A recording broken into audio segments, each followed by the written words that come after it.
হযরতে হুদ আলাইহিস সালামের জামানায় যেই নবীকে আল্লাহ পাঠিয়েছিলেন, যে জামানায়, ওই জামানায় যে কাফের ছিল, আপনারা নাম সবাই জানেন, সাদ্দাদ। নাম শোনেননি? এই জঘন্যতম লোকটাকে পৃথিবীতে আজরাইল মাত্র 2 দিন কন্দন করেছিল, মানুষের জান কবজ করতে গিয়ে আজরাইলকেই দিয়েছে মাত্র 2 দিন। তাছাড়া আজ পর্যন্ত কারো জান কবজে আজরাইল কাঁদে নাই। আজ আজরাইলের চোখে পানি আসা অত সহজ না। কি আপনি কি যত যাকে তাকে মনে করছেন? নাম শুনলে বোঝা যাচ্ছে দয়া মায়া নেই। আজরাইল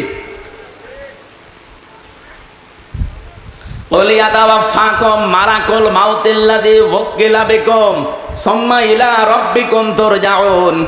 আমি আজরাইলের জীবনে পড়তে গিয়ে পেয়েছিলাম যে কেমন কঠোরতে। এই পৃথিবীতে যখন আদম নবীকে আল্লাহ বানাবেন, তো মাটি নিতে পাঠিয়েছিলেন ফেরেশতাদের। যারে যারে পাঠিয়েছে, একটা ফেরেশতাও মাটির কন্দন দেখে পারে নাই। শেষ পর্যন্ত আজরাইল এসে থাবা লাগিয়েছিল, খামসা দিয়েছিল মাটিতে, ও কন্দন করেছিল।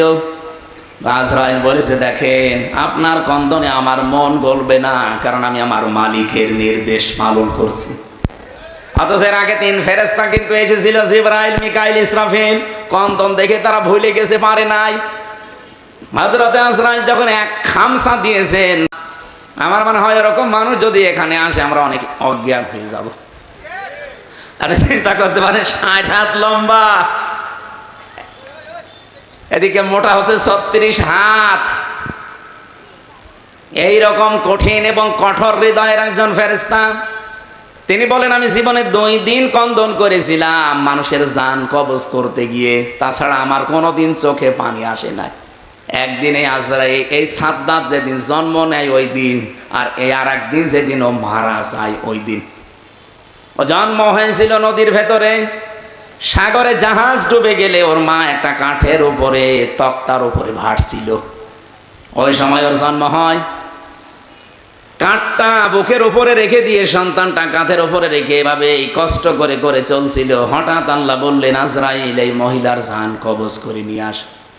আজরাইল এসেছিল, দৃশ্য দেখে বলছে, আল্লাহ, এ অথই সাগরে এই ছেলেটা তোমার এটা বলেছে কাজ করে আসো, কিছু দেখা লাগবে না। ও কিন্তু জান কবজ করার পরে মেয়েটা পানির নিচে তলিয়ে গেছে, আর এই বাচ্চাটা সাগরে ভাসছিল এই কাঠের ওপরে। ভাসতে ভাসতে এক কিনারায় পৌঁছিয়ে দিয়েছে ঢেউ তাকে। বাঘে নিয়ে তারে মানুষ করে বাঘের দুধ খেয়ে লোকটা বড় হয়েছে। বলেন তো কোথা থেকে কোথায় নিয়ে এসেছে আল্লাহ তাকে? এই লোকটা যেদিন হুদ নবীর কাছে নিজের পরিচয় দিয়ে যে জান্নাত জাহান্নামের কথা তুমি শোনালে, তোমার ওই জান্নাত আমার লাগবে না, আমি নিজে জান্নাত বানাবো। 20 বছর সময় নিয়ে 22,000 শ্রমিক কাজে লাগিয়ে ওর আয়ত্তে, ওর রাজ্যে যত সোনা রূপা ছিল সবগুলোকে একত্রিত করে ইট বানিয়েছে সোনার রূপা এগুলো দিয়ে দিয়ে। জান্নাতের ভেতরে ছোট ছোট খোপড়ি ঘর বানিয়েছে।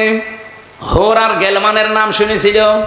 এখানে এলাকায় যারা যুবক যুবতী আছে 16 থেকে 30 বছর এই বয়সের, উঠতি বয়সের যুবক যুবতীদেরকে নিয়ে ওই ঘরের ভেতরে ও বলেছে এটা হোর আর গেলমান।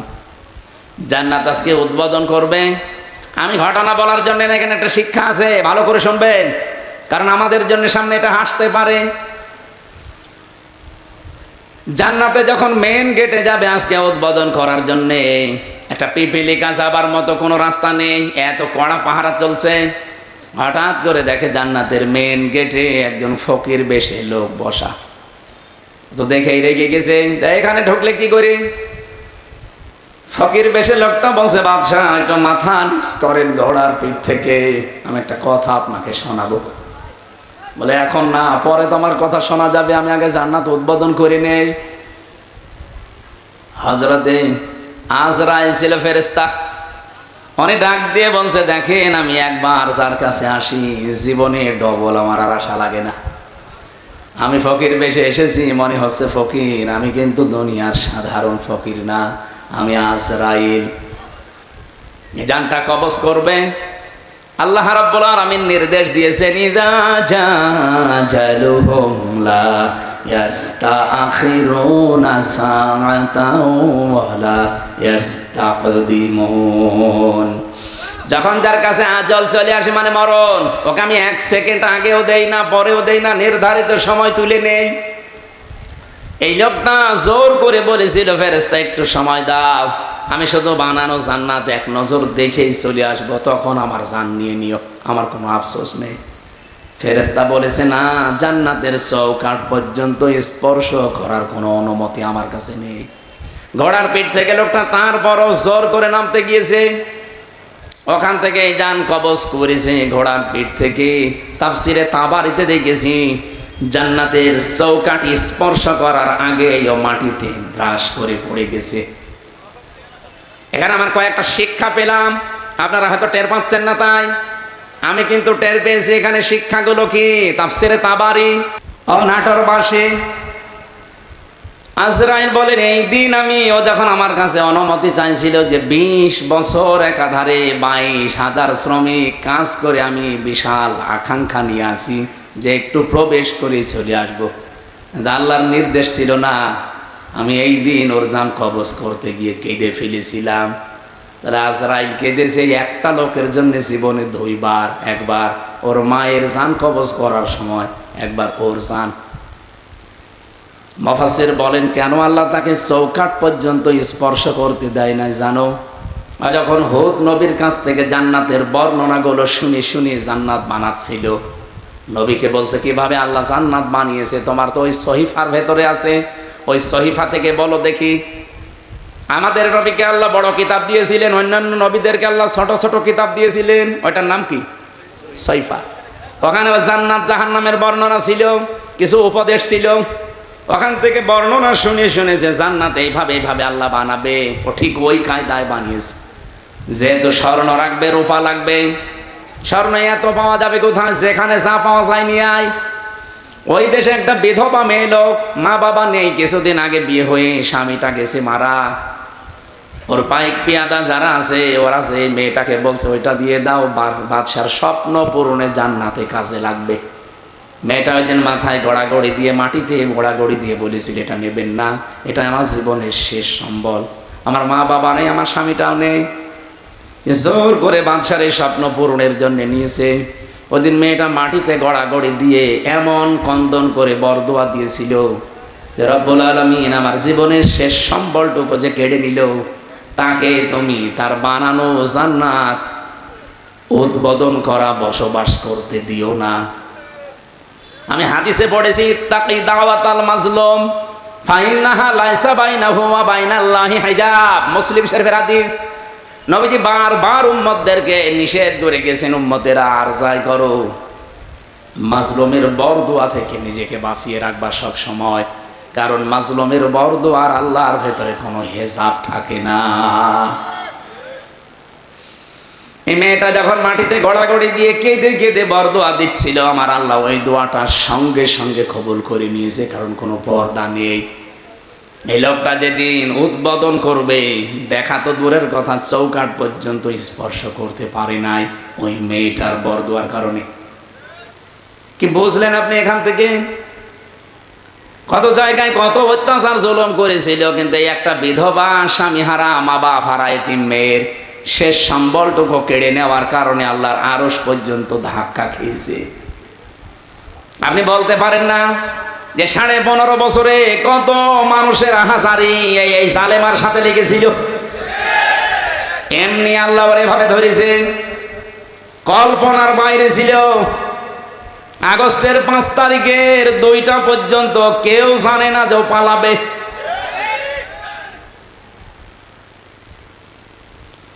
আমার মনে হয় এই বিধবা মেয়ে লোকটার মতো, এই এতিম মেয়েটার মতো হাজার হাজার মায়ের, স্বামীর, বোনের, এতিম সন্তানের আর্তনাদ, বরদোয়া, চোখের পানি এই জালেমা মহিলার ক্ষমতার সাথে লেগেছিল। বিশেষ করে যারা আয়না ঘরে ছিল, আপনি ভাবতে পারেন, যারা আয়না ঘরে 8 বছর 10 বছর পড়ে আছে। আমি তো মাত্র 10 দিন ছিলাম মাটির নিচে, তাই আমি অজ্ঞান হয়ে গেছি। আর যারা 8 বছর 10 বছর 14 বছর পড়ে আছে, দুনিয়া কি সে জানে না, এমনকি নিজের নাম কি তাও ভুলে গেছে। আমার নাম যে ব্যারিস্টার আরমান, সে নিজেও জানে না। আরে ভাই, 10 বছর 12 বছর একটা লোককে যদি কেউ না ডাকে, ওর নাম মনে থাকবে কি করে? ওরা তো কেউ ডাকে না। ও লোকটা জানে না যে এখন দিন না রাত, এটা যে কোন বছর চলছে তা ওর জানা নেই, এটা যে কোন মাস চলছে, কি বার আজকে, কয়টা বাজে, কিচ্ছু জানে না। ও আন্দাজে নামাজ পড়তাম। আমি তো 4 ওয়াক্ত নামাজ একসাথে পড়েছি, কারণ আমি জানি না যে এখন কখন কি। আমার মাজায় দড়ি লাগিয়ে চোখে ওই কালো কাপড় বেঁধে, পেছনে হ্যান্ডকাপ দিয়ে, পায়ের সাথে ডান্ডা বেড়িতে মানে 11 ঘন্টা টাঙিয়েছিল। মানে পাটা আমার উপরে ছিল, মাটিতে ছিল না। মাঝে মাঝে ফেলতে গেলেই ওই সিসি ক্যামেরায় দেখে দেখে গরম দিত। আপনি 1, 2, 5 ঘন্টা না, 11 ঘন্টা। এদিকে দুপুর বেলা নিয়ে গেছে 1:30টার দিকে, আর রাত 11:30টার সময় নিয়ে আসতেছে। আপনি কয় হিসাব করেন তো কত ঘন্টা হয়? এর ভেতরে মাত্র 2 বার আমাকে নামিয়েছে। আমি শুধু প্রসাব করার জন্য বলেছিলাম যে আমি টয়লেটে যাবো, ওই 1.5-2 মিনিট সময় যা পেয়েছি অতটুকুই। এর ভেতরে আমার আর কোনো খাওয়া দাওয়া নেই। এর ভেতরে আমার সাথে হয় 5 ঘন্টা 7 ঘন্টা পরে হঠাৎ করে একটা গরম দিয়ে ওঠে, কারণ মাটির নিচে খালি পানির আওয়াজ পাওয়া যায়। আমার মনে হয় পাশ দিয়ে কোনো ড্রেন ছিল, অথবা টয়লেটের কোনো জায়গা, কেউ পায়খানা করলে পড়ে, ওই তখন আওয়াজ হয়।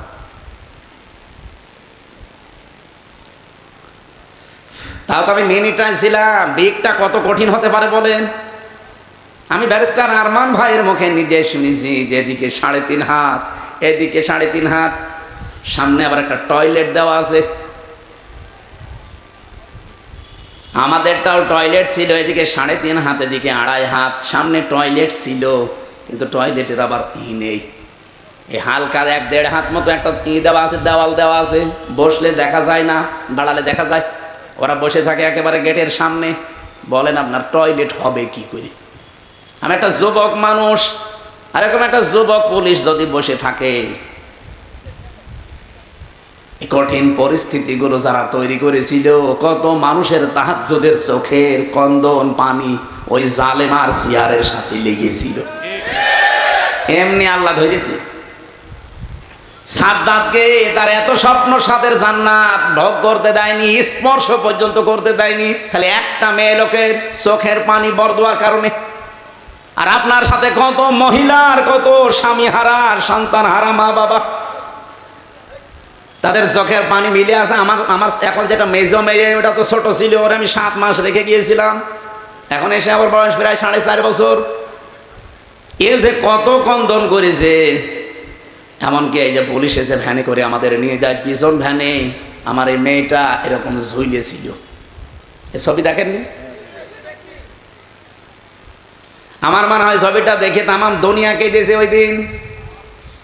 প্রশাসনের সর্বোচ্চ দায়িত্ব ওই সময় যারা ছিল গোয়েন্দা বিভাগে, তারা পর্যন্ত আমার বাড়িতে কল দিয়েছিল যে এই দৃশ্য আর মানা যায় না।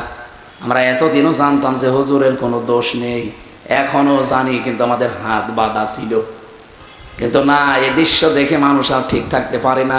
বিভিন্ন জায়গা থেকে শুধু উল্টা পাল্টা কথা আসতেছে, যা আপনার ছেলেকে ছেড়ে দিলাম।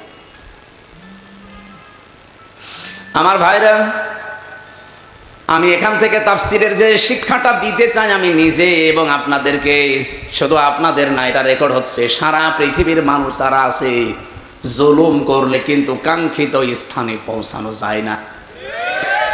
এটা কি কোরআনের কথা বিশ্বাস করেন?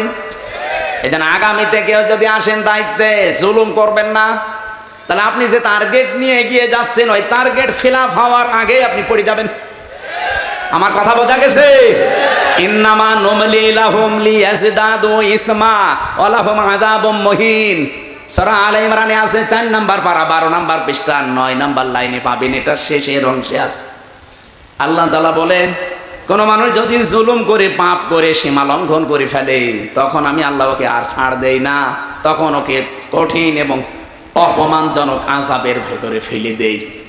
কি অপমান! আজ তামাম দুনিয়া কেউ হাসিনাকে নিতে রাজি না। শুধুমাত্র ভারতটাও বিভিন্ন কায়দা কৌশলে রেখেছে। আমি আজকে 7-8টা বিষয় পেয়েছি কেন ওকে রেখেছে। এই যে বিডিআর হত্যা, 57 জন অফিসার হত্যা, বিশেষ করে শাপলা চত্বরে আলেমদের হত্যা। এই দুইটা হত্যার পেছনে সরাসরি জড়িত আছে ইন্ডিয়া নিজে। এখন প্রমাণ আস্তে আস্তে বের হচ্ছে। অলরেডি আন্তর্জাতিক আদালতে হেগে ওদের বিরুদ্ধে 2 জনের বিরুদ্ধে মামলা হচ্ছে, হাসিনা আর মোদি। এই 2 জনকে যদি সত্যি ওখানে নিয়ে যাবজ্জীবন জেল অথবা ফাঁসির রায় দিয়ে দেয়, শেষে ইন্ডিয়ার সাথে বিশ্বের বহু দেশের সম্পর্ক মানবাধিকার নষ্ট করার জন্য খারাপ হয়ে যাবে। আমি একটাও বানিয়ে বলছি না, সব আমার এখানে রেকর্ড আছে, আন্তর্জাতিক তথ্য সব। মাইক্রোসফট নাম শুনেছেন? 257টা দেশ নিয়ে তারা রিপোর্ট বানিয়েছে, বিশেষ করে বাংলাদেশের শাপলা চত্বরটা নিয়ে। আর ওদিকে বিডিআর হত্যা। কি সমস্যা কি? ওখান থেকে আশপাশে মোবাইল সরান না, স্টপ করলে তোমার রাগ হয়েছে। মোবাইল আশপাশ থেকে সরান না কেন? ভাই আপনি কি সমস্যা ধরতে পারছেন? হ্যাঁ, সমস্যা ধরে ঠিক করে।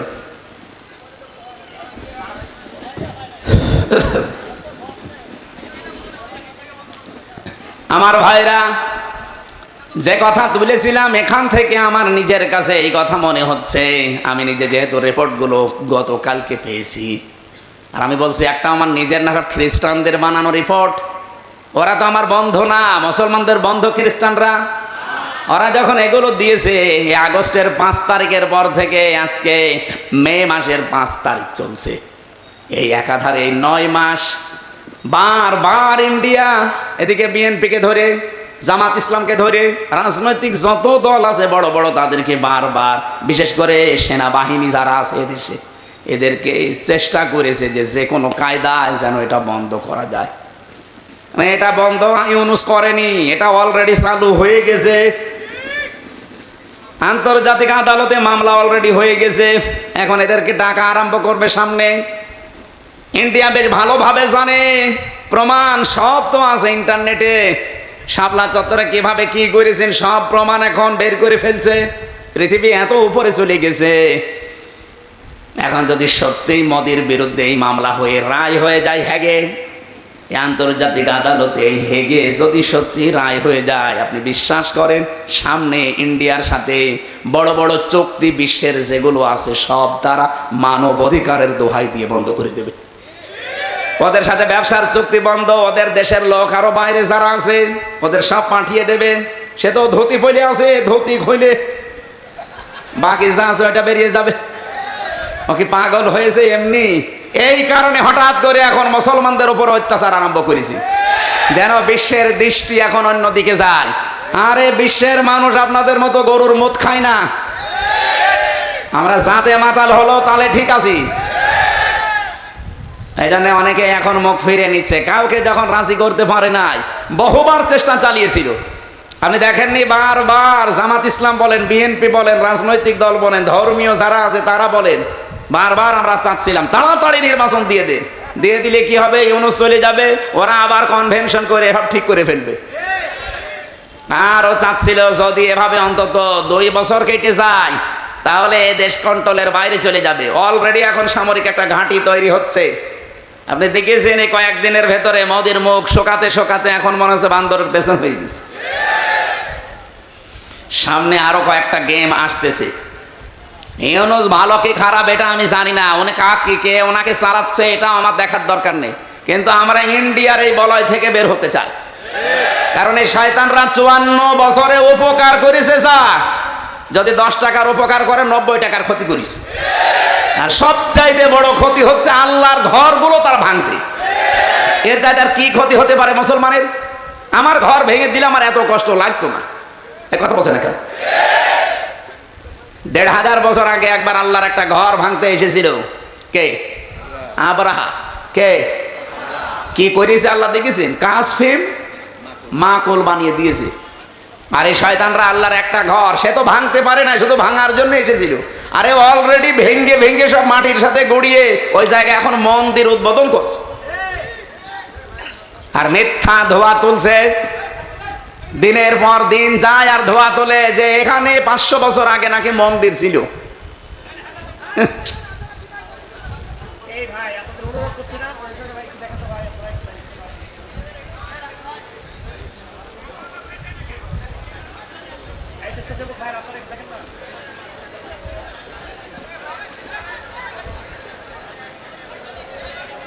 এই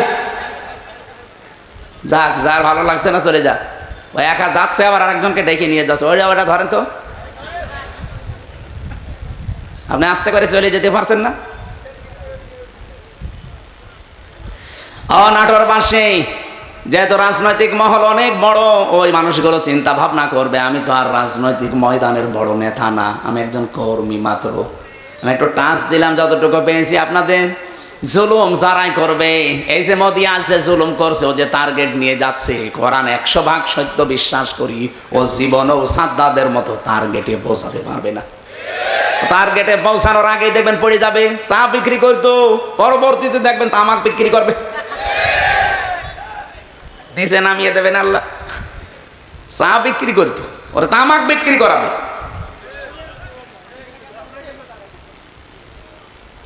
অলরেডি দাঙ্গা বাঁধিয়ে দিয়েছে ভারতে। গত পরশু দিনও দেখলাম 2 জন মুসলমান দাড়িওয়ালা ধরিয়ে সরাসরি জবাই করছে।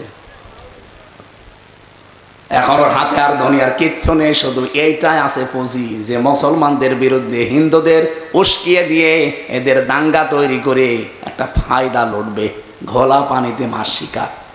এই জন্য গোবিন্দ পরামানিক কিন্তু বুঝে ফেলেছে। বাংলাদেশের পুরা বাংলাদেশ মিলে হিন্দু মহাজোট আছে, তার মহাসচিব গোবিন্দ চন্দ্র পরামানিক গত পরশু দিনও জানিয়েছে না যে তাম পৃথিবীর হিন্দু ভাইরা, হিন্দু বোনেরা সবাই এই মাতাল মোদিকে থামান। একটা মাতাল এই শয়তানের মনোবাসনা পূর্ণ করতে গিয়ে যা আরম্ভ করেছে, এ পৃথিবী কয়েকদিন পরে বসবাসের অযোগ্য হয়ে যাবে, কারণ ঘরে ঘরে তখন মারামারি শুরু হবে। এই জন্য লোকটাকে থামাতে বলছে। আমরাও চাই হিন্দু ভাইরা যারা আছেন, অন্যান্য খ্রিস্টান ধর্মের যারা আছে, খ্রিস্টান ভাইদের কি বিবেক বুদ্ধি সব কি লোপ পেয়েছে? আপনাদের মেয়েকে, আপনাদের বোনকে এই ইন্ডিয়ার বুকে ওরা উলঙ্গ করে রাস্তায় হাঁটিয়েছে 17 সালে। এই কথা বলছেন না কেন? আমি কি বানিয়ে বলছি?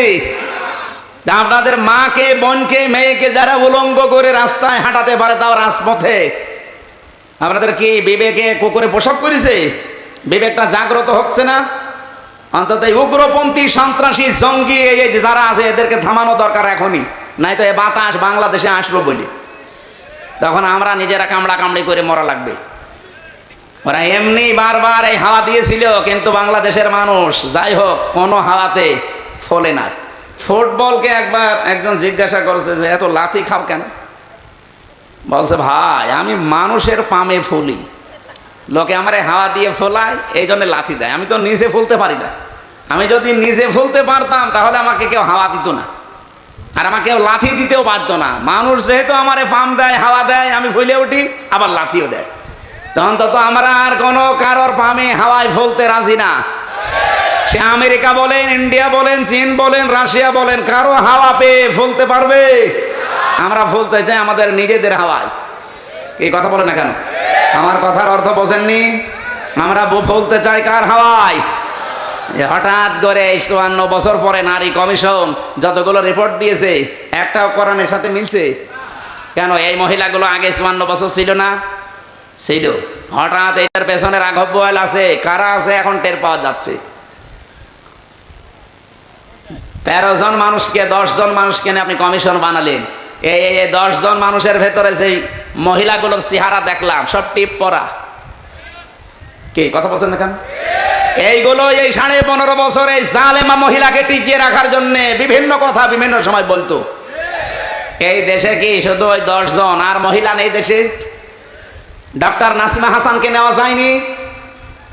ঢাকা বিশ্ববিদ্যালয়ের যে শিক্ষিকা, এই যে কুমিল্লায় বাড়ি, বলেছিল আমার ছেলের কলার চেপে ধরেছেন কেন, জবাব দেওয়া লাগবে। এই মেয়েটাকে নেওয়া যায়নি কমিশনে?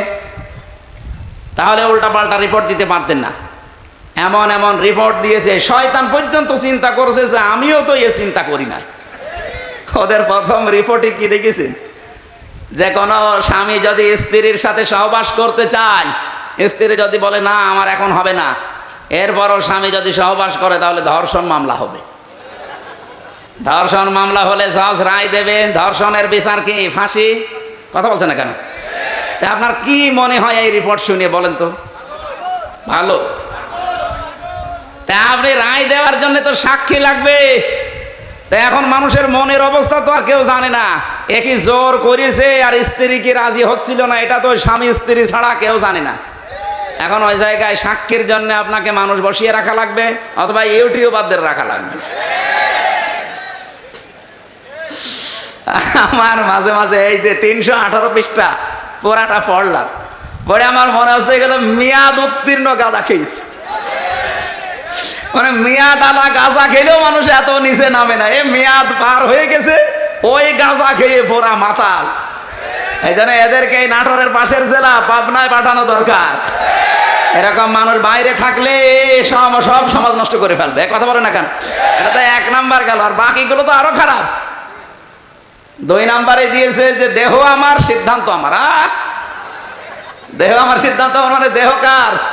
এ দেহ আপনি আমার এই যে 33 বছর বয়স, 34 বছর আগে হামজা নামে কেউ আমি ছিলাম না। আমার মা বাবার দায়িত্ব ছিল বিছানায় থাকা, বাকি যা করার কে করেছে? দেহ আমার হয় কি করি? আলালাহুল খালকু ওয়াল আমরু। আল্লাহ বলেন আমি বানিয়েছি, সিদ্ধান্ত বলেন বলেন। এই আয়াতের পুরা বিরুদ্ধে লিখেছে তারা, যে দেহ আমার সিদ্ধান্ত আমার। 3 নাম্বারে তারা লিখেছে যে যারা যৌনকর্মী আছে এদেরকে শ্রমিকের মর্যাদা দেওয়া লাগবে। আরে ভাই, যৌনকর্মী যারা, এরা যদি শ্রমিকের মর্যাদা পায় তাহলে যারা ডাকাতি করে তারাও তো পুলিশকে বলবে ভাই আমরাও শ্রমিক, আপনারা আমাদের ধরবেন না, কারণ এই ডাকাতি করা খুব রিস্কের কাজ। আর যে শ্রম দেওয়া লাগে গাছ কেটে রাস্তায় ফেলে, কি কথা বলছেন এখন? আমি সাতক্ষীরা থেকে আসার সময়, যে আসা শুনি মাছের ঘেড় এলাকা, ওই 17 সালের দিকে আসার সময় ডাকাত পড়েছিল রাস্তায়, বিশাল এক গাছ কেটে রাস্তায় ফেলেছে। কেবল মনে হয় একটু আগে কেটে ফেলে রেখেছে, কারণ গাছ কাটতে 2-3 জন সরিয়ে নিয়ে এসে একেবারে জায়গা মতো রাখতে দেখলাম। ওই যে সূর্য ইসের আলো জ্বলছিল লাইটের, ওর ঘাম ঝরছে।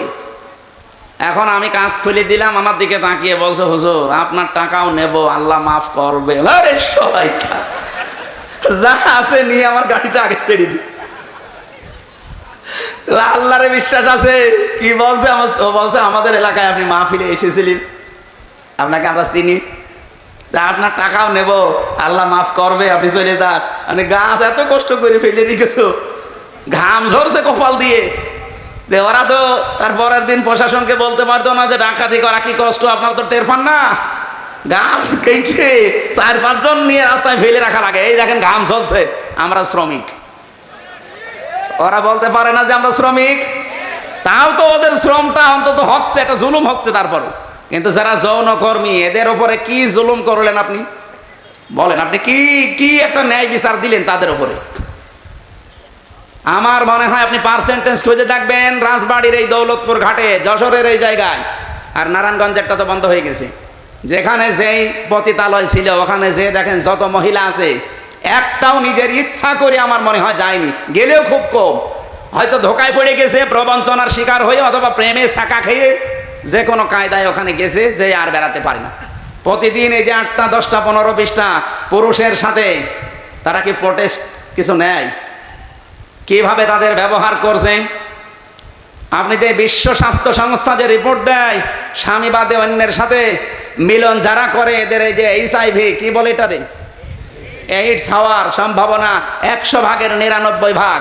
আপনি এই কমিশনের মাধ্যমে রিপোর্ট দিয়ে যৌনকর্মীর উপর আপনি ন্যায় বিচার করেন না, আরও বিচার করেছেন। ওদের সব এইডসের দিকে ছেলে দিয়ে, আমার মনে হয় ওরাও 2 দিন পরে দেখেন মিছিল বের করবে যে এই নারী কমিশন তো মানা দূরের কথা, ওদের ফাঁসি দিয়ে দিন। শয়তানরা আমাদের জীবনের উপর আরো অত্যাচার বাড়িয়ে দিচ্ছে। শুধু HIV, ওদেরকে এই যে 1 লক্ষ মানুষ আজ দেহ ব্যবসা করে সারা বাংলাদেশে, মানে একেবারে যেগুলো সরকারি হিসাবে, এই মানুষগুলোকে আমার মনে হয় আলেমদের পরামর্শ নিয়ে সরকারের যে বাজেটগুলো আছে এখান থেকে টাকা পয়সা দিয়ে এদের পুনর্বাসন করে দেন, হয় একটা কর্মসংস্থান দেন সম্মানজনক, তারা সম্মানজনক জীবন নিয়ে, তারা পরিবার নিয়ে, দরকার হয় যদি সেরকম পরিবেশ পায় বিয়ে শাদী করে জীবন চালাক। যে সমস্ত দেশ আছে যেখানে পতিতালয় চলে না, সেই দেশগুলো দেশে শিখে চলছে না পৃথিবীতে। আপনাকে কোন কারণে এই পাপের কাজ করা লাগবে? যেখানে জেনা ব্যভিচার ওপেন হয়ে যায়, সেই দেশে আমার আল্লাহর রহমতের দৃষ্টি আল্লাহ তুলে নেয়, গজবের দৃষ্টি নিক্ষেপ করে। বলেন নাউজুবিল্লাহ। এই দেশটাকে গজবে ফেলে দেওয়ার জন্য এরা কাজ করছে, আর এদের পেছনে কিছু রাঘব বয়াল আছে। এই জন্য আমরা বলতে চাই, এ কমিশন মানা তো দূরের কথা, এ কমিশন যা রিপোর্ট দিয়েছে, রিপোর্ট না, ও কমিশনই আমরা মানি না। ওদেরকে এই মুহূর্তে বাতিল করে হয় পাবনায় দিয়ে দেন অথবা ফাঁসি দিয়ে দেন। হ্যাঁ, আপনারা রাজি নেই? হয় ওদের স্থান পাবনায় দেবেন, নয় ফাঁসি দেবেন। কোরআনের 13টা আয়াতের উপরে হাত দিয়েছে ওরা।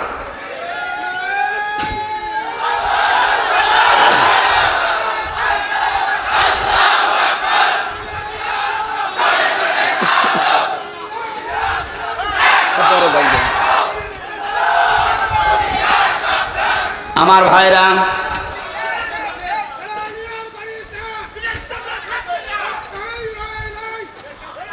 আমার যে কথা বলছিলাম আমি বৃষ্টি নিয়ে, আল্লাহ রাব্বুল আলামিন এই পৃথিবীতে যে বড় বড় 4টা রহমতের ঘোষণা দিয়েছিলেন, তার 1 নম্বরে ছিল বৃষ্টি, 2 নম্বরে ছিল কন্যা সন্তান।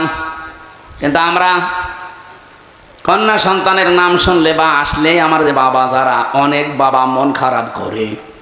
বিশ্বনবী জানিয়েছেন, কোন পরিবারে যদি একটা কন্যা আসে, সঙ্গে সঙ্গে আল্লাহ 4 জন ফেরেশতা পাঠিয়ে দেয়। কোন পুরুষ মানুষ আসলে সেখানে 4 জন নাই, 1 জনও ফেরেশতা আছে। কথা কোরআন হাদিসে আছে, নেই? মেয়েরা যারা এসেছেন, সম্মানিত মা বোনেরা, আপনাদের কাছে বিপদে ফেলার জন্য কমিশনে নারী নামে কিছু হিজড়া, এগুলো নারী বলা যায় না। এগুলো নারী বলবেন কি করে আপনি? ওদের চেহারার দিকে তাকিয়ে দেখেন, নারীর কোনো বৈশিষ্ট্য ভেতরে পাওয়া যাচ্ছে না। এখানে আমরা মনে হয় মাইকে ঘোষণা দিলে যারা পুরুষ মানুষ, যে মহিলা প্যান্ডেলে যান, পুরুষগুলো পুরুষ প্যান্ডেলে যান, আর কিছু মানুষ ওই যে বিড়ি খেয়ে বেড়াচ্ছে, ওদের আপনি কোন প্যান্ডেলে ঢোকাবেন? নারী কমিশনে যে 10 জন মানুষ রিপোর্ট দিয়েছে, 10 জনের চেহারায় দেখলাম একটাও নারীর মতো মনে হচ্ছে না। পুরুষও তো তারা না, তারা তৃতীয় লিঙ্গ হবে। আপনাদের জন্য ওইটা ঠিক আছে, এই দেশের মহিলাদের প্রতিনিধিত্ব করার কোনো ক্ষমতা অধিকার আপনাদের নেই। মেয়েরা আল্লাহর সবচাইতে বড় রহমতের সৃষ্টি। আল্লাহ বলেন, 2 নম্বর, আমি যখন বান্দার উপরে বেশি খুশি হয়ে যাই, বৃষ্টি দেওয়ার পরে ওই এলাকায় মানুষের ঘরে আমি কন্যা সন্তান পাঠাই। এই জন্য যার একটা কন্যা আছে, নিজেকে ছোট ভাববেন না। ছেলে হলে মেয়ে হলে এটা সিদ্ধান্ত আল্লাহ। ছেলে হলে আপনার সব কিছু করে দেবে, কে বলেছে আপনাকে?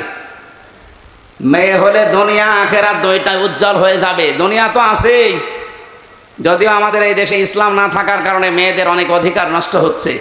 যে ইসলাম আসলে অধিকারগুলো পঙ্খানো মেয়েরা ফিরে পাবে।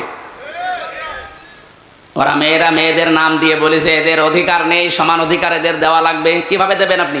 আমি পুরুষ মানুষ, হাফ প্যান্ট পরে আমি খেজুর গাছে অন্তত রস পাড়তে পারবো, মেয়েরা পারবে? আমি এখন আমার মনে হয় শুধুমাত্র এই মাজা থেকে হাঁটু পর্যন্ত ঢাকা থাকলে, নাভি থেকে একটা প্যান্ট পরে এখান থেকে কুষ্টিয়ায় চলে যেতে পারবো, কোনো অসুবিধা নেই। একটা মেয়ে লোকে যেতে বলে তো পারে? কুষ্টিয়া না, এখান থেকে এই নাটোরের বাজার পর্যন্ত গেলে চারিদিকে সেন্ডেবেলি হয়ে যাবে। আর ওদের বলে সমান অধিকার দেওয়া লাগে। অধিকার সমান কিসের? ওদের মর্যাদা আমাদের চাইতে 3 গুণ বেশি। সুবহানাল্লাহ বলতে পারেন নাই? এই জন্য মেয়ে যাদের বাড়িতে আসে, হযরত ওমর বলেন, যে বাড়িতে একটা মেয়ে আছে, মনে করবেন সেই বাড়িতে আল্লাহর একটা জান্নাত আছে। সুতরাং যারা মেয়ের বাবা আছেন, 1 মেয়ের বাবা আপনার একটা জান্নাত, 2 মেয়ের বাবা আপনার 2টা জান্নাত, 3 মেয়ের বাবা আপনার 3টা জান্নাত। আল্লাহ রাব্বুল আলামিন আমাদেরকে 3টা মেয়ে দিয়েছে। আল্লাহ আমাদেরকে যেন নবীর এই হাদিস অনুযায়ী জান্নাতেও এরকম 1টা 2টা 3টা করে দান করেন। বলেন আমিন। 3 নম্বরে একটু ভালো করে শুনবেন হাদিসটা। আল্লাহর নবী বলেন, 3 নম্বরে আল্লাহ যখন বেশি খুশি হয়ে যায়, তখন ওর বাড়িতে আল্লাহ মেহমান পাঠায়। কিন্তু আমাদের তো সমস্যা, মেহমান আসলে আমাদের মন খারাপ হয়ে যায়। 4 নম্বরে বিশ্বনবী মুহাম্মদ রাসূলুল্লাহ জানিয়েছেন, এই পৃথিবীতে আল্লাহ সব চাইতে যখন একেবারে খুব বেশি বান্দার উপরে খুশি হয়, তখন তাকে রোগ দেয়। এখানে রোগ শোক হলে আপনার জীবনের অপরাধগুলো আল্লাহ মাফ করেন। জানা অজানা যত অপরাধ করেছিলেন, এগুলো আল্লাহ আস্তে আস্তে রোগের কারণে, যদি জ্বর হয়, এই জ্বরের কারণে একটা গুনাহ আল্লাহ মাফ করে দেয়। পথে চলতে ফিরতে হোঁচট খেয়েছেন, হোঁচট খেয়ে হঠাৎ করে নখ ভেঙে গেছে, রক্ত বের হচ্ছে, মনে করবেন আমার একটা গোনা আল্লাহ মাফ করে দিয়েছে।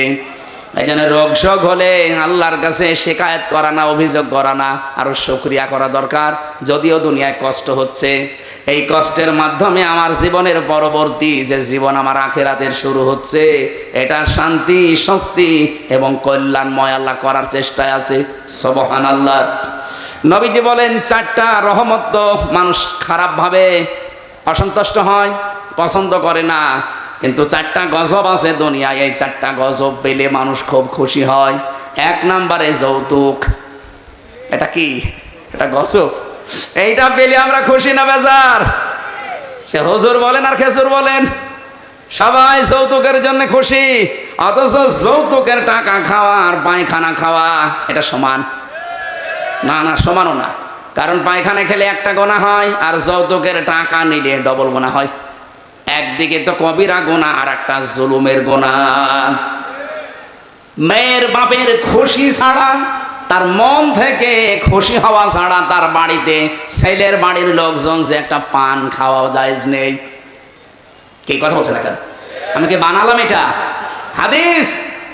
নবীজি বলেন যতদিন আমার যতগুলো বিবাহ করেছি, যত মেয়েকে বিয়ে দিয়েছি, আমার একটা মেয়েকে কোনোদিন যৌতুকের টাকা দিয়ে, সম্পদ দিয়ে বিয়ে দেওয়া লাগে নাই। প্রতিটি বিয়েতে আমি আমার মেয়েদের এবং আমার বিয়েতে আমি অলিমা করেছি। কি করেছি বলেন তো? অলিমা কি ছেলের বাড়ি হয় না মেয়ের বাড়ি? বলেন বলেন। মেয়ের বাড়ি বলল কে? মেয়ের বাড়ি অলিমা হবে কেন? মেয়ের বাড়ি হয় বরযাত্রী মানুষ যায়, অথচ বরযাত্রী ইসলামে নেই। নাটোরবাসী আজকে থেকে সিদ্ধান্ত নিয়ে বাড়ি যাবেন, জীবনে আর কোনোদিন কারো বরযাত্রী যাব না। আজকের ওয়াজ শুনতে এসে ভুল করিস, জীবনে খাওয়া দাওয়া বন্ধ হয়ে গেল। আরে ভাই, ইসলামে যেটা নেই ওটা আপনি করে আনন্দ পাবেন, ওটা ডবল গুনাহ হবে। কারণ এমনি জায়েজ নেই, তারপর আপনি আনন্দে আনন্দে গিয়েছেন। হ্যাঁ, যদি কেউ দাওয়াত দিতে আসেন বলবেন যে অলিমা করেন, আমি আপনার বাড়ি দরকার 5 দিন যেয়ে খাবো। এখানে যৌতুক আজকে থেকে বন্ধ। যৌতুক মনে করেন শুধু টাকা নিয়ে, ফ্রিজ নিয়ে, টেলিভিশন নিয়ে, মোটরসাইকেল নিয়ে না। মেয়ের বাবার বাড়ি থেকে যদি তার অনুমতি ছাড়া, তার খুশি ছাড়া যদি একটা পানও কেউ খায়, ওইটাও যৌতুক। ছেলে খাক, ছেলের বাবা খাক, আপনি ছেলের আত্মীয় স্বজন যে খাবেন কি করে? আশা করছে এটা আজকে থেকে বন্ধ করে দেয়। এটা হিন্দুদের কালচার, আমরা মুসলমানরা এটা মানতে পারি না। 2 নম্বরে এটা একটু সমস্যা আছে, এটা বলবো। নবীজি বলেন সবচাইতে বেশি আমার আল্লাহ খুশি হয় ওই 4টা কাজ করলে। বৃষ্টি হলে, কন্যা সন্তান হলে, মেহমান আসলে, আর রোগ ব্যাধি হলে। আর সবচাইতে বেশি আমার আল্লাহ নারাজ হয়, কিন্তু আমার বান্দা বান্দিরা খুশি হয়। 1 নম্বরে যৌতুক, 2 নম্বরে গীবত। এই গীবত করলে মানুষ খুব খুশি হয়, অথচ আমার আল্লাহর আরশ পর্যন্ত কম্পন ধরে। জীবনে যদি আপনার নেকির কাজ কমও থাকে, ভাইরা আমি আহ্বান জানাচ্ছি, আপনার নামাজ, রোজা, হজ, যাকাত, দান, সাদগা, জীবনের আমল আখলাক কম হয়েছে, আল্লাহ মাফ করে দেবে। কিন্তু গীবত যদি আপনি কারো করে থাকেন, ওটা আবার শোধ দেওয়া লাগবে। যেই দোষ যার ভেতরে নেই, ওইটা যদি তার উপরে আপনি চাপিয়ে দিয়ে ওটা বলতেই থাকেন, তাকে কালার করার জন্য চেষ্টা করেন, এটা তখন আর গীবতও থাকে না, তখন তোহমত হয়ে যায়। আর এটা বাংলাদেশে সবচাইতে বেশি চলছে। এক কথা বলছেন এখানে কত মানুষ এখনো বিভিন্ন জায়গায় বসে আছে, দেখে তারা গীবত চালাচ্ছে। গীবত করলে মানুষ খুশি হয়, কিন্তু আমার আল্লাহ বেজার হয়ে যায়। 3 নম্বরে সবচাইতে বেশি খুশি হয় মানুষ মিথ্যা বললে, কিন্তু আমার আল্লাহ নারাজ হয়। 4 নম্বরে আল্লাহ পাক সবচাইতে বেশি নারাজ হয় সুদ খেলে, কিন্তু মানুষ খুশি সুদ পেয়ে। এখানে আমার বিশ্বাস অনেক মানুষ এখানে বসে আছে যারা টাকা ছেড়ে রাখে। 1000 টাকা দিলে বছর মাসে মাসে 100 টাকা বেশি দেয়। এলাকায় নেই এটা? এই সুদের সাথে যারা জড়িত আছেন, টাকা ছেড়ে রাখেন, টাকা আসে, আপনি লিখে নিতে পারেন। আপনি মায়ের সাথে এখনো জেনা করছেন। এই কাজে যারা আছেন, এই মুহূর্তে তাওবা করে ছেড়ে দেওয়া লাগবে। যারা যারা রাজি আছেন তারা হাত তোলেন তো, অসুবিধা নেই, তোলেন। যারা ছেড়ে রেখেছেন তোলেন। আপনি বুঝে ফেলেছে চালাক আছে নাটোরে মানুষ, কাঁচা গোল্লা খাওয়া মানুষ তো খুব চালাক আছে, হাত তুলে আবার নামিয়ে ফেলেছে। না আমি জানি এখানে বহু মানুষ এরকম আছে, সেই মানুষগুলো টাকা ছেড়ে রেখে এসেছে, মাহফিল শেষ করে ওই টাকা সকালে যেয়ে তুলবে। সুদের টাকা তুললে সব চাইতে নারাজ হয় বেশি কে, আর সব চাইতে বেশি খুশি হয় সে নিজে। সুতরাং এই 4টা রহমত, 4টা গজব, বেজার হয় আল্লাহ 4টা কাজে, আর আমরা নিজেরা বেজার হই 4টা কাজে। আল্লাহ আমাদেরকে কন্যা সন্তান যেহেতু রহমত, বৃষ্টি যেহেতু রহমত, এই পৃথিবীতে মেহমান আসা রহমত, আল্লাহ রোগ ব্যাধি দিয়েছে এটাও রহমত। এগুলো পেয়ে নারাজ না হয়ে এগুলোর সঠিক এবং পরিমার্জিত ব্যবহার করার তৌফিক কামনা করছি। সকলে বলেন আমিন। আমার আজকের আমি বিষয় আলোচনা সাজিয়েছিলাম যে আল্লাহর দল কারা, আল্লাহর দলের বৈশিষ্ট্য। এই পৃথিবীতে এখন দল কত আছে আপনি হিসাব করতে গেলে কলম খাতা নষ্ট হয়ে যাবে। বাংলাদেশে প্রায় 73টার উপরে দল আছে। আমি অল্প কথায় মেন কথাগুলো, অল্প সময় মেন কথাগুলো বলতে চাই। একটু বসেন, জবান খুলে সূরা মায়েদার এই 54 নম্বর আয়াত, মেন কথাগুলো বলবো ইনশাআল্লাহ। আল্লাহ পাক বলেন, ইয়া আইয়ুহাল্লাযীনা আমানু মাইয়ারতাদ্দা মিনকুম আন দীনিহি ফাসাউফা ইয়াতিল্লাহু বিকওমিন। ঈমানদারেরা, এই পৃথিবীতে কোনো মানুষ যদি আল্লাহর দিন থেকে ফিরে চলে যায়, আল্লাহর ইসলাম থেকে, তোমাদের ভেতরে যেই চলে যাবে, সঙ্গে সঙ্গে আমি আল্লাহ একটা নতুন সিদ্ধান্ত নিয়ে ফেলি। ফাসাউফা ইয়াতিল্লাহু বিকওমিন, এমন একটা দল, এমন একটা জাতি, এমন একটা গোষ্ঠী তৈরি করে দেই, ইউহিব্বুহুম ওয়া ইউহিব্বুনাহু, যারা আমি আল্লাহকে ভালোবাসে, আমি আল্লাহ নিজেও তাদেরকে ভালোবাসি। বলেন সুবহানাল্লাহ। নাটোরবাসী যেহেতু এই দেশে এখন প্রায় 73টার উপরে শুধু দল চলছে, 49টা আছে রাজনৈতিক নিবন্ধিত দল, বাকি আছে নিবন্ধনের বাইরে। যত দল আছে ধর্মীয় জেনারেল মিলে বলেন, আগস্টের 5 তারিখের পরে আমি বাংলায় বলছি, এবার কত মানুষকে আমরা বিভিন্ন নাম দিয়ে দেখতে পাচ্ছি ইসলাম থেকে বের হয়ে যাচ্ছে। কথা বলছেন? কেউ বিভিন্ন মানুষের উপরে দোষ চাপিয়ে বলছে আমি এর ভেতরে নেই, চলে গেলাম। প্রকারান্তে আপনি ইসলাম থেকেই বের হয়ে যাচ্ছেন। ইসলামের একটা বিধান যদি কারো ভালো না লাগে, তার মানে আপনি তো আর আমাকে ভালো লাগে না তাই জন্যে চলে যান না। আপনার ইসলামের বিধান ভালো লাগে না, তার মানে আপনাকে ভালো লাগছে না কার? বলেন বলেন। আপনি প্রকারান্তে আল্লাহকেই যেন বলছেন যে না, এই বিধান দেওয়া ঠিক হয়নি। হামজা তো বাবার কথা জীবনেও বলতে পারে না, ও বলবে আমার আল্লাহর কথা। আল্লাহর কথায় যেমন নামাজ পড়ো আছে, আল্লাহর কথায় যেমন যাকাত দাও আছে, আল্লাহর কথায় ঠিক এইটা আছে যে আমার এই কোরআনকে প্রতিষ্ঠা করো। আমি নামাজের ওয়াজ করলে আপনার খুব ভালো হুজুর মনে হয়, রোজার ওয়াজ করলে আপনার কাছে ভালো ওয়াজ মনে হয়, কিন্তু যখনই বলে এই নামাজ রোজার শিক্ষা যেটা, এটা কায়েম করা লাগবে। নামাজের শিক্ষা 27টা, রোজার শিক্ষা 4টা। এইগুলো যদি আমি এখন বাংলায় কায়েমের কথা বলি এই সমাজে, যেটা কায়েম করা দরকার কোরআন দিয়ে, তখনই আপনার কাছে রাজনীতি মনে হয়। আপনি কি আমার চাইতে কোরআন বেশি বোঝেন? আপনি কি শামীম ওসমানের মতো হয়ে গেছেন? বলছে আমি কি ইসলাম বুঝি না? আমাদেরকে ইসলাম বোঝাতে আসবেন না। প্রতিদিন নাকি উনি 72 রাকাত নামাজ পড়ে। এটা যে দেখা মিথ্যা কথা। এখানে যদি আলেম থাকে জিজ্ঞাসা করেন, দেখেন তো সর্বোচ্চ তাহাজ্জুদের নামাজ 8 রাকাত থেকে 12 রাকাত। কি কথা বলছেন? এখানে 8 রাকাতের উপরে তাহাজ্জুদের নামাজ আপনি কোথায় পেলেন? খুব বেশি হলো না 12 রাকাতের উপরে তাহাজ্জুদের নামাজ নেই। নবীজি হয় 8 রাকাত পড়তেন, নাই 12 রাকাত পড়তেন। এরপরে এই বেতের পড়ে উনি পড়াটা কমপ্লিট করে দিতেন। আর উনি নাকি 72 রাকাত নামাজ পড়ে তাহাজ্জুদ। ওরা দাহা মিথ্যা কথা। ওরা 2টা 3টায় মাল খেয়ে ঘুমায়, ও তাহাজ্জুদ ফজরের নামাজ তো পড়ে না। আপনি তো ইসলাম থেকে বের হয়ে গেছেন প্রকারান্তে হামজার উপরে দোষ চাপিয়ে, যে ওদের দোষ আছে 24-এর দোষ, 71-এর দোষ, 47-এর দোষ। এই কথা না বোঝার ভান করে থাকবেন না। আগস্টের 5 তারিখের পরে বহু মানুষকে আমরা দেখলাম আল্লাহর দিন থেকে প্রকারান্তে ইসলাম থেকে বের হয়ে চলে যাচ্ছে। ওরা আমাদের ভয় দেখাতে চায় যে আমরা চলে গেলে তোমরা নিরুপায় হয়ে যাবে। আরে ভাই, ইসলাম তো আর আমার না, আর আমি ইসলামের মালিকও না, ইসলামও আমার না, ইসলামের মালিকও আমি না। আমার মালিকও আল্লাহ, ইসলামের মালিকও আল্লাহ। আমি শুধু খাদেম। কথা বলুন। আমি খেদমত করছি, আমার একটা পাওনা বাকি আছে। এই যে সভাপতি সাহেবকে যদি উনি বলে এই জমিনটা আমার, আপনারা কাজ করেন, সারাদিন করেন, বিকাল 5টায় আপনাদের বেতন দিয়ে দেব। এখন বলেন তো জমিনের মালিক কি আমি? মালিক উনি না, আমরা কি কামলা খাদেম, কাজ করে খাই। এই জমিনও আমার না, জমিনে যেটা আমরা বপন করছি, এই বীজ বা ধান লাগাচ্ছি, চারা, এগুলোর মালিকও আমরা না, সবার মালিক উনি। আমরা শুধু টাকা পাওয়ার আশায় আছি, বিকাল 5টায় বেতন দিয়ে দেবে, ওইটা নিয়ে আমার সংসার চলবে।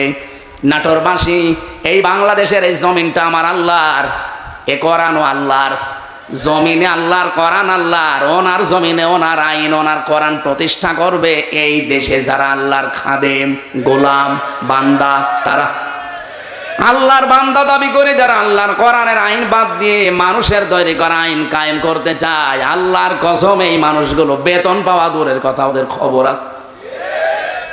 বিকাল 5টা পর্যন্ত আমাকে এই জমিনে টিকে থাকা লাগবে। বিকাল 5টা মানে জীবনের শেষ দিন। এক কথা বলছেন না কেন? বিকাল 5টা মানে জীবনের শেষ দিন, কারণ আমার একটা বেতন পাওয়ার সময় আসবে। আমার যখন চোখ বন্ধ হয়ে যাবে, ওয়াবুদু রাব্বাকা হাত্তা ইয়াতিয়াকাল ইয়াকিন, আল্লাহ বলেন ওই পর্যন্ত ইবাদত করতেই থাকো, আমার দিনের সাথে লেগে থাকো, যতদিন ইয়াকিন না আসে। ইয়াকিন মানে না, ইয়াকিন মানে মৃত্যু। ইয়াকিন মানে বিশ্বাস, সেটা আলাদা ইয়াকিন। আর এখানে ইয়াকিন মানে মৃত্যু, মরণ যতদিন না হবে ততদিন পর্যন্ত দিন কায়েমের জন্য আপনাকে টিকে থাকা লাগবে। কারণ আমরা এখনো আমাদের বেতন পাইনি। পেয়েছি? বলেন বলেন। আমাদের চূড়ান্ত বেতনের নাম কি? 500 টাকা, 1000 টাকা, কি জান্নাত। ওইটা যতদিন আমি না পাবো ততদিন পর্যন্ত আমার চেষ্টা অব্যাহত থাকবে। এখন যদি আপনি আমাকে বাধা দিতে আসেন, এই জমিনে ধান লাগিয়েছিলাম, কিন্তু বিকাল 5টা বাজার আগে আপনি তুলে ফেলছেন, আপনি যত বড়ই মস্তান হন, আমরা যারা 8-10 জন মিলে ধান লাগিয়েছি, যদি আপনার সাথে নাও পারি তাও বাধা দেব। কারণ আমি তো এখনো বেতন পাইনি। আপনি ধান তুলে ফেললে ওনারা বেতন দেবে, উনি এসে আমাদের আরো গরম দেবে। ওই সারাদিন নষ্ট করলে, ধান তুলে ফেলেছে, কিছুই বলনি, বেতন দেওয়া দূরের কথা, আরো 500 টাকা করে দিয়ে যাও। জমিন আল্লাহর, কোরআন আল্লাহর, আমরা তো খাদেম, কামলা, 5 জন মনীষ, লেবার যাই বলেন, আমরা চেষ্টা করে যাচ্ছি। আমাদের চেষ্টা হচ্ছে এই জমিনে এটা প্রতিষ্ঠা করা। হ্যাঁ, পদ্ধতি আমাদের ভুল হতে পারে, কেউ কেউ গণতন্ত্রের পদ্ধতি নিয়েছে, আপনার পদ্ধতি ভুল হতে পারে, কিন্তু আমার মন তো ঠিক আছে যে আমি জমিনে আল্লাহর দিন কায়েম করব। হ্যাঁ, কথা বলেন না কেন? হ্যাঁ বলেন। আফগানিস্তান, আফগানিস্তান তারা একটা পদ্ধতি নিয়েছে, তারা এক পদ্ধতি নিয়ে তারা অলরেডি কায়েম করে ফেলেছে। তুরস্ক একটা পদ্ধতি নিয়েছে, আপনি মোরসির দিকে তাকান, সে একটা পদ্ধতি নিয়েছিল, যে যেখানে ইসলাম কায়েমের জন্য চেষ্টা চালাচ্ছে। পদ্ধতি ভুল হতে পারে, কিন্তু তার কর্ম তো ঠিক আছে। তার মনের আকাঙ্ক্ষা, আশা, তামান্না এই যে আল্লাহর জমিনে আমি জীবনের শেষ দিন পর্যন্ত অন্তত দেখতে চাই যেটা কায়েম হয়েছে। আমার রাস্তা ভুল হলে কি আমি একটু ঘুরে ফিরে আসতে পারবো না জায়গায়? এখন যদি একে ভাইকে বলি যে আমি নাটোরে যাব, উনি একটা রাস্তা দেখিয়েছে, মোজাম ভাইকে বললাম নাটোরে যাব, উনি আমারে দেখিয়েছে সেই বড়াই গ্রাম, গুরুদাসপুর ঘুরে। হ্যাঁ, আমি নাটোরে যেতে পারবো ঠিক, এদিকে গেলে হয়তো 1 ঘন্টা লাগবে, এদিকে 1.5 ঘন্টা লাগবে, কিন্তু রাস্তা তো ঠিকই আছে, জায়গা মতো আমি যেতে পারবো। একটু সময় বেশি লাগবে, কম লাগবে। বাংলাদেশ সহ বিশ্বে যারা ইসলাম কায়েমের জন্য চেষ্টা চালাচ্ছে, সবার মনের অবস্থা ঠিক আছে, কিন্তু রাস্তাটা একটু ভিন্ন হওয়ার কারণে অনেক মানুষ ফতোয়া দেয় উল্টাপাল্টা, ওরা গণতন্ত্র করে, জীবনেও কায়েম করতে পারবে না। আরে দিনের মালিকই তো আমি না, আমি কায়েম করার কে? আমি চেষ্টা করে যাচ্ছি, অবশ্যই আমার সফলতা আমার জান্নাত পাওয়া পর্যন্ত। কিন্তু এর ভেতরে যদি কেউ মাস্তানি করতে আসেন, ধান বানানো, লাগানো, ধান বীজ তুলে ফেলবেন, আর আমি বেতন পাওয়ার আগে আপনাকে ছেড়ে দেবো, জীবনও না, দরকার আপনার সাথে মারামারি হবে। কথা বলেন, কথা বলেন। আপনার সাথে হাতাহাতি হবে, মারামারি হবে, যদি মেরে ফেলা লাগে মেরেও ফেলবো, কারণ আমার টার্গেট বেতন। বেতন বলেন, ওই বেতনের নাম বিকাল 5টায় যেটা আল্লাহ দেবে, ওইটা এখনো হয়নি। আর আপনি তার আগেই দিন থেকে বিভিন্ন সোতা নাতা বের হয়ে চলে যাচ্ছেন। কি করবেন? আল্লাহর কিছুই হবে না। যাদেরকে আপনি ভয় দেখাতে চান তাদেরও কিচ্ছু হবে না, কারণ এই জমিনের আশা তারা অলরেডি বলিন্না সলাতি ওয়া নুসুকি এ বলার পরে ছেড়ে দিয়েছে। যারা এই কথা বলে যে বলিন্না সলাতি ওয়া নুসুকি, তারা জীবনের আশা ছেড়ে দিয়েই বলে। আপনার মতো মুনাফিকি করার জন্য, লোক দেখানোর জন্য বলে না। যারা এগুলো বলতো এতদিন, তারা কিন্তু অলরেডি আল্লাহর দিন থেকে বিভিন্ন সোতা নাতা বের করে বিভিন্ন কথা ধোয়া তুলে তারা চলে যাচ্ছে। আল্লাহ এই জন্য বলেছেন যদি কেউ দিন থেকে চলে যায় ফাসাউফা ইয়াতিল্লাহ, অতি শীঘ্রই। যারা আরবি জানে সাউফা শব্দটা আল্লাহ কেন ব্যবহার করে, সিন সাউফা কদ লাম এরকম 13টা শব্দ আছে। কোন সেন্টেন্সের আগে যদি আসে বাংলা অর্থ দাঁড়ায় খুব তাড়াতাড়ি। আল্লাহ বলেন যদি কেউ দিন থেকে মুখ ফিরিয়ে চলে যায় আমি শুধু দেখবো, দেখার পরে অতি তাড়াতাড়ি ইয়াতিল্লাহু বিকাউমিন, একটা দল তৈরি করে দেব। ইউহিব্বুহুম ওয়া ইউহিব্বুনাহু, তারা কি আমি আল্লাহকে ভালোবাসবে, আমি আল্লাহও নিজেদেরকে তাদেরকে ভালোবাসবো। তাদের গুণাগুণ কি হবে? এই যে আল্লাহর দলের বৈশিষ্ট্যগুলো বলতে আল্লাহ এই কথাগুলো দিয়েছেন। রব্বুল আলামিন বলেন তাদের গুণাগুণ হবে প্রথমত 3টা, আজিল্লাতিনা আলাল মুমিনিন আইজ্জাতিনা আলাল কাফিরিন। তারা নিজেদের প্রতি মুমিনের প্রতি হবে রহমদিল, কিন্তু কাফেরদের প্রতি হবে তারা কঠোর বজ্রমুঠো। বাংলাদেশে আজ দেখান একটা দল কিন্তু অলরেডি আল্লাহ তৈরি করে দিয়েছে, যারা নিজেদের প্রতি এত রহমদিল, নিজের আপন ভাইয়ের সাথেও তাদের এত ভালোবাসা নেই। আমি আমার নিজেরটাই বলছি ভাই, আল্লাহর কসম। আপনাদের এই যে মোজাম্মেল না এটা, এই যে মোটরে আমার বাড়ি কুষ্টিয়া, ওনার সাথে আমার আত্মীয়তা নেই, রক্তের সম্পর্কও নেই। ওনার আমি শুধুমাত্র ভালোবাসি একামতে দিনের কারণে। আর এই ভালোবাসা মহাব্বতটা আল্লাহ নিজে পয়দা করে দিয়েছে। কারণ যখন আল্লাহর দিন থেকে মানুষ মুখ ফিরিয়ে নেয় তখন একটা দল আল্লাহ নিজে তৈরি করে দেয়। ওই দলের প্রথম বৈশিষ্ট্য তারা নিজেদের প্রতি রহমদিল হয়, মহাব্বত ভালোবাসা তৈরি হয়, কিন্তু কাফেরদের প্রতি তারা কঠোর। আপনি একটা আল্লাহর বিরুদ্ধে অবস্থান নিয়ে দেখেন, নাটোর কুষ্টিয়া পাবনা থাকবে না। একামতে দিনের কর্মী যারা কুষ্টিয়াও যা চট্টগ্রামও তাই, সব একবারে রাস্তায় নেমে আসবে। কারণ কাফেরদের প্রতি আমাদের কঠোরতা এটা তৈরি করে দিয়েছে কে? আপনি অন্যান্য কিছু খেয়াল করে দেখেন তারা নামে কিনা, জীবনও পাবেন না। ইউজাহিদুনা ফি সাবিলিল্লাহি ওয়া লা ইয়াখাফুনা লাওমাতা লাইম। তারা আল্লাহর দ্বীন এই জমিনে প্রতিষ্ঠা করার জন্য জিহাদ করবে, সংগ্রাম করবে, চেষ্টা চালাবে, পরিশ্রম করবে, প্রচেষ্টা করবে, কিন্তু কোনো ওয়ালা ইয়াখাফুনা ভয় পাবে না, লাওমাতা লাইম কোনো তিরস্কারকারীর তিরস্কারকে তারা পাত্তা দেবে না। আমি যেই দিন থেকে কুলিন্না সলাতি ওয়া নুসুকি ওয়া মাহইয়ায়া ওয়া মামাতি লিল্লাহি রাব্বিল আলামিন বুঝে বুঝে পড়েছি, ওই দিন থেকে কে আমার পেছনে লেগে গেছে, গিবত করে, আমার উপরে আন্দাজে দোষ চাপায়, কোনো কিছু আমার মনে আর স্থান নেই। আমার মনে হয় এই দেশে যারা একামতে দিনের কর্মী, আল্লাহর কসম তাদেরকেও আপনি এইভাবেই পাবেন, কোন তিরস্কারকারীর তিরস্কারকে তারা পাত্তা দেবে। আমাকে রাজাকার পর্যন্ত বলা হয়েছে, কিন্তু আমি কি রাজাকার? আমার 33 বয়সে যদি রাজাকার হয়, কিন্তু এই কথা বলে আপনি দাবিয়ে রাখবেন, আপনি বলবেন ও শিবিরের রক্ষাটা কর্মী, এই কথা বলে দাবিয়ে রাখবেন, ও জামাত ইসলাম করে, ও চরমনার মুরিদ, এই কথা বলে দাবিয়ে রাখতে পারবেন না। কারণ কোন তিরস্কারকারীর তিরস্কারকে আমি থোড়াই কি পাত্তাই দেই না। এই গুণটা তৈরি করে দিয়েছে কে?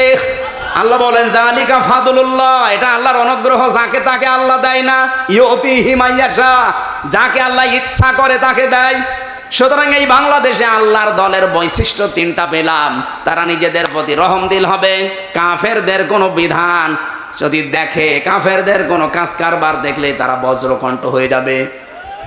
এতদিন পর্যন্ত যত সংস্কার এসেছে, কোন সংস্কারে বাংলার মুসলমানেরা বাধা দেয়নি? দিয়েছে না? দেয়নি। কিন্তু নারী কমিশন 13টা রিপোর্ট দেওয়ার পরে আমরা বাধা দিয়েছি কেন? কারণ তারা শুধুমাত্র সংস্কার করে না, তারা আল্লাহর কোরআনে হাত দিয়েছে। আর এই জায়গায় তখন আমরা এক হয়ে গেছি।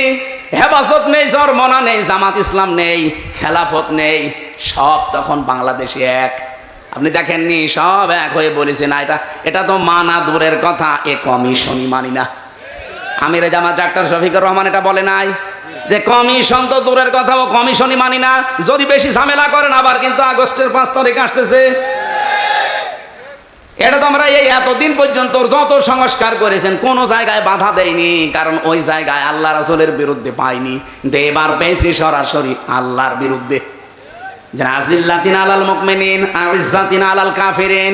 আমরা নিজেদের প্রতি ভালোবাসা, মহাব্বত, স্নেহময় স্নেহশীল আছি। বললাম না মোজাম্মেলের সাথে সত্যি বলছি আমার সম্পর্ক আত্মীয়তার না, রক্তের না, শুধু দিনের, শুধুমাত্র দিনের সম্পর্ক। আমার নিজের আপন ভাই তো নেই, যদি থাকতো সে যদি আল্লাহর দিনের কর্মী না হইতো তার সাথে ওনার মতো মহব্বত আমার হইতো না, কারণ এই মহব্বতটা পয়দা করে দিয়েছে কে? আল্লাহ। 2 নম্বরে আমরা কাফেরদের প্রতি কিন্তু কঠোর, যেহেতু ওরা নারী সংস্কারের নাম নিয়ে আল্লাহর কোরআনের 13টা আয়াতে অলরেডি হাত দিয়েছে, এই জন্য ওরা কাফের। বলেন, আমরা মনে হয় ওদের জানাজা পড়া এখন তওবা না করলে ঠিক হবে না? যারা এই নারী কমিশনে আছেন, যদি সাপোর্টও কেউ করেন আপনিও কাফের, আপনার প্রতিও আমরা বাধ্য হব কঠোর হতে। আর আল্লাহর দিনে জমিনে কায়েম করতে হয়তো আমাদের রাস্তা, আবার বলছি, তরিকা ভুল হতে পারে, কিন্তু আমাদের মন ঠিক আছে। আমরা চাই আল্লাহর জমিনে আল্লাহর সিদ্ধান্ত চলবে। এই জায়গায় কেউ যদি বাধা দেয়, তিরস্কার করে, উল্টাপাল্টা গালি দেয়, থোড়াই কি আর জীবনে কিছু মনে করি নাই, করবো না। এটা বৈশিষ্ট্য কে দিয়েছে? ইউজাহিদুনা ফি সাবিলিল্লাহ। তারা প্রচেষ্টা করবে, জিহাদ করবে, সংগ্রাম করবে, দল করবে, মিছিল মিটিং করবে, আন্দোলন করবে আল্লাহর জন্যে। লা ইয়াখাফুন, তারা ভয় করবে না। লাউমাতা লাইম, কোন তিরস্কারকারীর তিরস্কারকে আপনি এবার নিজের নিরপেক্ষ দৃষ্টি দিয়ে বলেন। এই যে 3টা গুণ বললাম, সারা বাংলাদেশে তো 73টার উপরে দল আছে, কোন দলের বৈশিষ্ট্যে এই 3টা গুণ আপনি পান বলেন? আপনি আন্দাজে বলবেন না, আপনাকে বলাও দরকার নেই, মনে মনে সিদ্ধান্ত নিয়ে দেখেন এই কোরআনের সূরা মায়েদার 54 নম্বর আয়াতের সাথে কোন দল, বাংলাদেশের তো 73টা দল আছে, কোন দলের সাথে মিলছে? আল্লাহ বলেন স্যার তার সাথে মিলবে না। যালিকা ফাদলুল্লাহি ইউতিহি মাইয়াশা, এটা আল্লাহর অনুগ্রহ, যাকে ইচ্ছা আল্লাহ তাকে দান করে। আল্লাহু ওয়াসিউন আলিম, আল্লাহ প্রশস্ত এবং জ্ঞানী। আমি কোরআন সত্যি কোরআন মাথায় নিয়ে বলতে পারি, এই 3টা যার ভেতরে আছে ওই দলে আল্লাহ যেন আমাদেরকেও শামিল করেন। আমার কথা বোঝা গেছে না? এবার আল্লাহ আমাদেরকে 4টা বৈশিষ্ট্যের কথা দিয়েছেন। ওই গুণগুলো অর্জন করতে হলে 4টা বৈশিষ্ট্য লাগবে।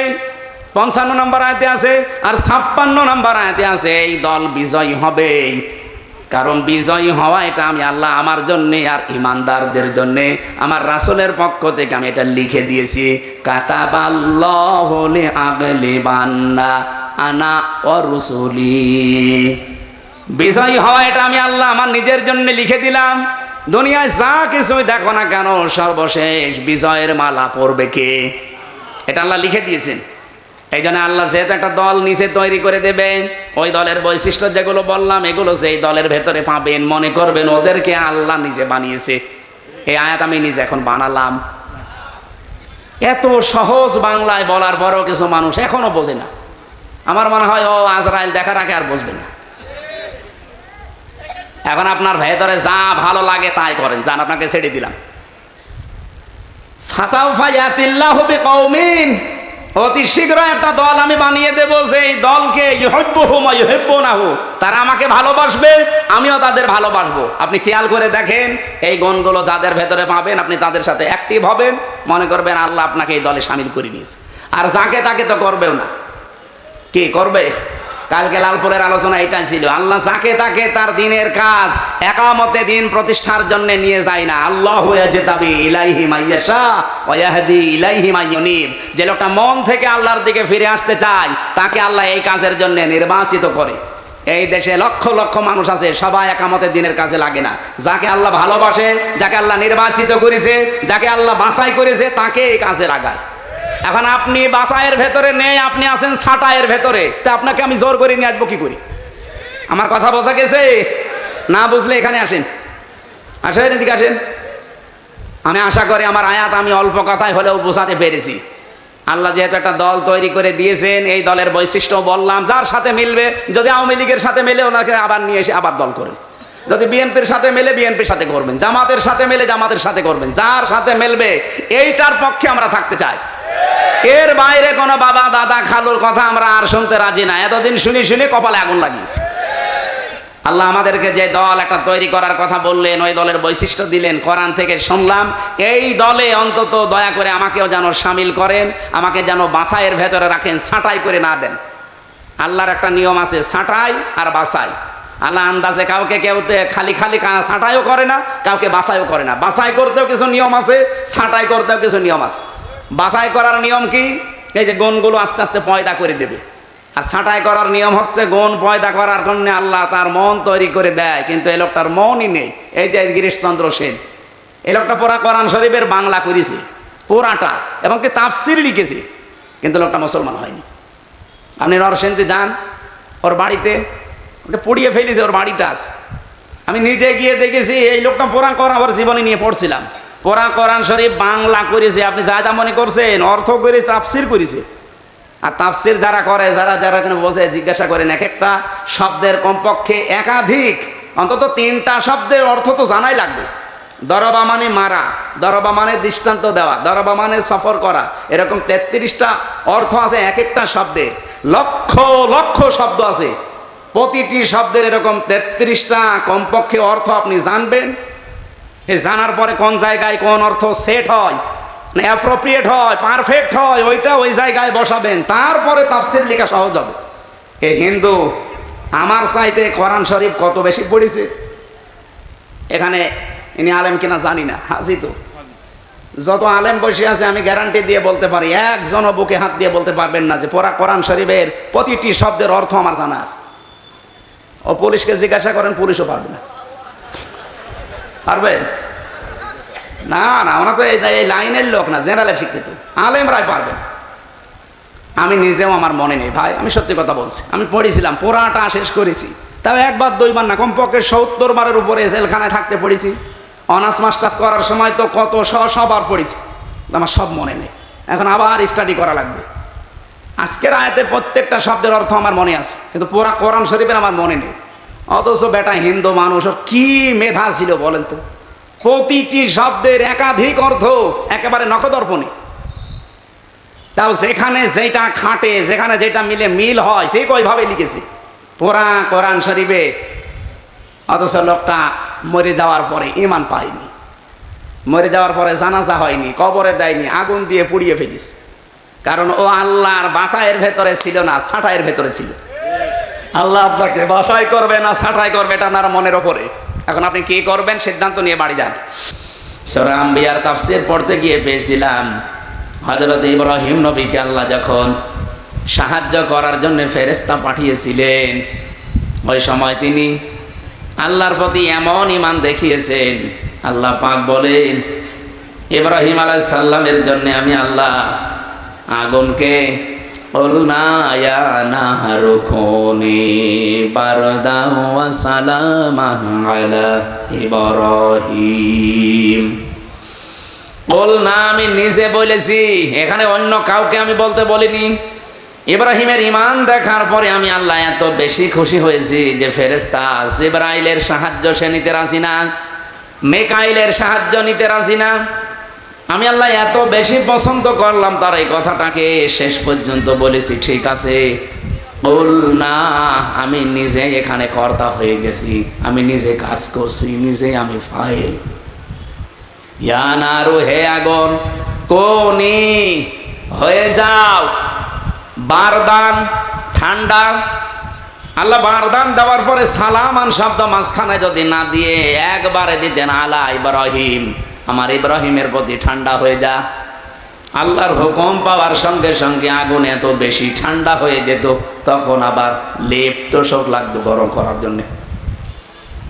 আল্লাহ সালামান দিয়ে তামাম দুনিয়ার মানুষকে বোঝাতে চেয়েছেন, পৃথিবীতে আজও যদি ইব্রাহিম নবীর মতো ঈমান কোন জায়গায় আমি আল্লাহ দেখি, ওদের আগুনগুলো যেমন আমি সালামান বানাবো, ওদের বৃষ্টি ঠান্ডা যে প্রচন্ড বরফগুলো আমি আল্লাহ সালামান বানাবো।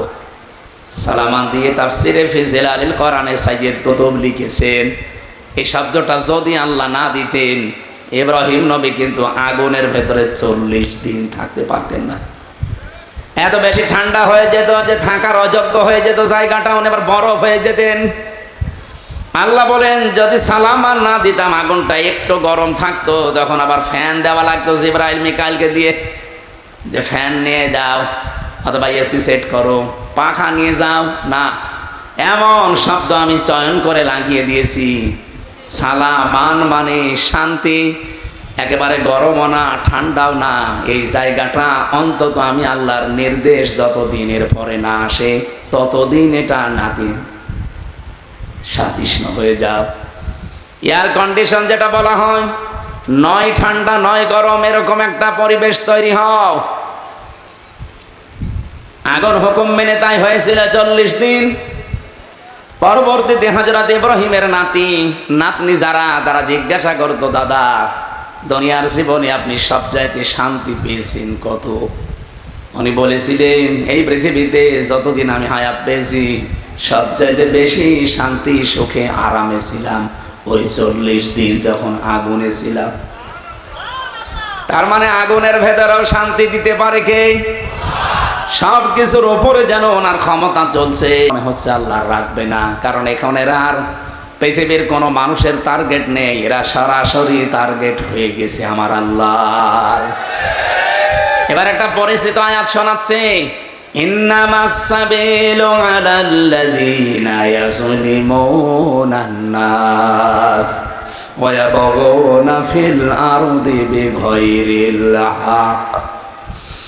এটা সূরা শুরার 42 নম্বর আয়াতে আছে, 25 নম্বর পারার 6 নম্বর পৃষ্ঠার 13 নম্বর লাইনে পাবেন। আল্লাহ পাক বলেন, আমি আল্লাহ নিজে মামলা দেব, কেস দেব, অভিযোগ দায়ের করব তাদের বিরুদ্ধে দুনিয়ায় যারা মানুষ হয়ে মানুষের ওপরে জুলুম করে, অত্যাচার করে। নাটোরবাসী একটু খেয়াল করেন আল্লাহর বক্তব্যের দিকে। আল্লাহ কিন্তু ইয়াজলিমুনাল মুসলিমুনা দেননি, যে যারা মুসলমানদের ওপর অত্যাচার করে তারা আমি আল্লাহর টার্গেট, তাদের বিরুদ্ধে মামলা না। ইয়াজলিমুনা নাস, ইয়াজলিমুনা এটা মুজারে, বর্তমান ভবিষ্যৎ, প্রেজেন্ট ফিউচার। নাস মানে মানুষ, নাসের আগে আল্লাহ আলিফ লাম দিয়েছেন। আল্লাহ পাক জানাতে চেয়েছেন এই পৃথিবীতে একটা মানুষের উপরও যদি কেউ জুলুম করে, অত্যাচার করে, তার অধিকার নষ্ট করে, আমি আল্লাহ নিজে তার বিরুদ্ধে মামলা দায়ের করব। পুলিশ এসেছে, আপনি যদি আজকে পুলিশের কাজে বাধা দেন, কালকে মামলা হবে, পুলিশ বাদী কেস হবে। কি কথা বলছেন কেন? আপনি জিজ্ঞাসা করেন ওনাদের কাজে বাধা দেবেন, কালকে আপনি মামলার আসামি হয়ে যাবেন, পুলিশ বাদী মামলা হবে। আপনি এখন আল্লাহর কাছে সরাসরি বাধা দিচ্ছেন। তার মানে এই দুনিয়াতে যে মানুষগুলো মানুষ হয়ে মানুষের উপরে জুলুম করে, তাদের অধিকার নষ্ট করে, তাদের বেঁচে থাকা কেড়ে নেয়, তারা কিন্তু আর সাধারণ নেই, তারা আল্লাহর মামলার আসামি। দুনিয়াতে পুলিশ বাদী কেস হলে পুলিশই বিচার করতে পারে না, বিচারক আলাদা আছে। কথা বলছে না কেন? নাকি ওনারা কেস দিলে ওনারা বিচার করবে? না, জীবনও না। আলাদা আছে, ম্যাজিস্ট্রেট আছে, জজ আছে, বিচারপতি আছে, সেখানে আস্তে আস্তে উঠবে। যদি নাটোরের ম্যাজিস্ট্রেট কোর্টে যায়, এখান থেকে যাবে জজ কোর্টে। এই নাটোর জেলায় যদি না হয়, এখান থেকে চলে যাবে হয়তো বিভাগীয় শহরে রাজশাহী। সেখান থেকে যদি না হয়, এখান থেকে চলে যাবে একেবারে রাজধানী ঢাকা হাইকোর্টে। হাইকোর্ট থেকে যদি না হয়, চলে যাবে সুপ্রিম কোর্টে। ওখানে আমার বেঞ্চ আলাদা আছে। এই যে বাংলাদেশের সিস্টেমগুলো দেখলেন, যারা মামলা দিক তারা নিজেরা বিচার করতে পারে না, আলাদা আলাদা বেঞ্চ আছে। আর আল্লাহ বলেন, আমি নিজে মামলার দায়ের করব আর নিজেই বিচার করব। আপনি কথার ওজন টের পাচ্ছেন? আল্লাহ নিজে মামলা দায়ের করবে, নিজেই বাদী, আবার নিজেই বিচারপতি। সুতরাং এই 15.5 বছরে বাংলাদেশে যারা জুলুম করেছেন, আপনি নিজে তো জানেন যে আপনি জালেম কিনা। আপনি কিন্তু আর হামজার মামলার আসামি নেই, আপনি সরাসরি আল্লাহর মামলার আসামি। আমার নিজের মামলাটাই বলছে, মামলার আয়ু থেকে শুরু করে একেবারে যিনি নির্দেশ দিয়েছেন ওই পালিয়ে গেছে উনি, এই প্রত্যেকটা জায়গায় আমি দেখেছি এরা সব আমার উপরে অবিচার করেছে। কারণ মামলাটা যদি আমি সম্পৃক্ত থাকতাম, আল্লাহর কসম কোরআন আমার সামনে, জীবনেও কোনোদিনে কথা তুলতাম না।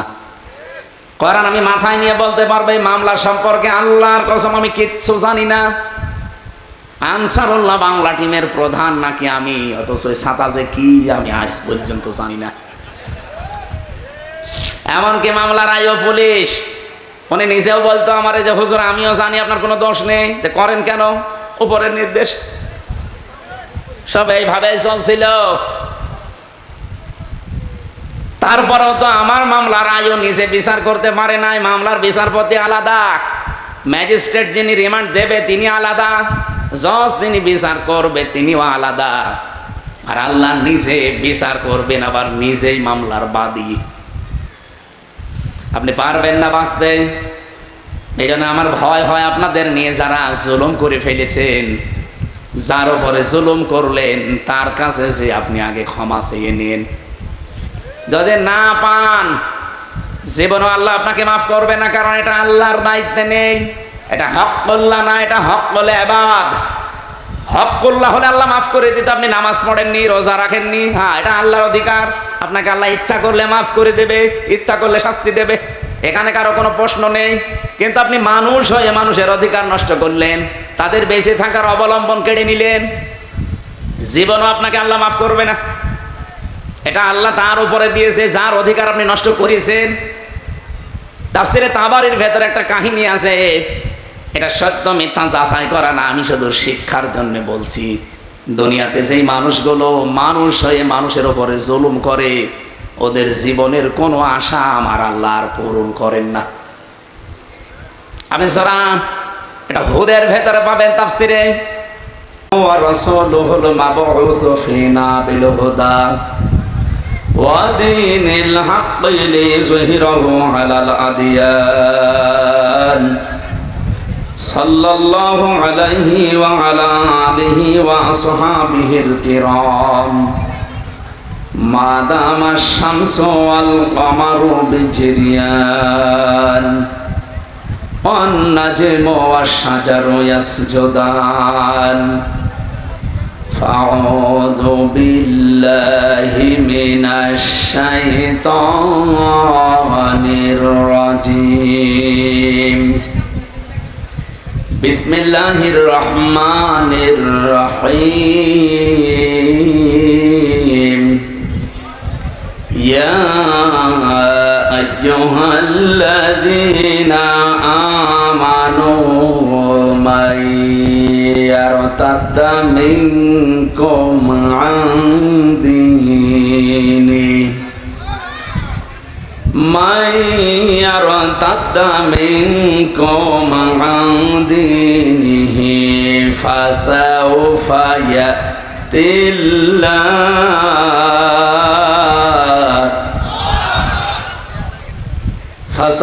يأتي الله بقوم يحبهم ويحبونه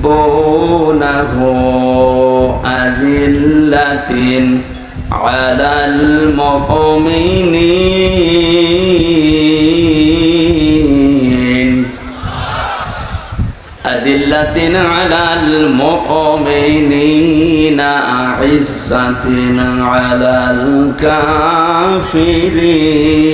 الكافرين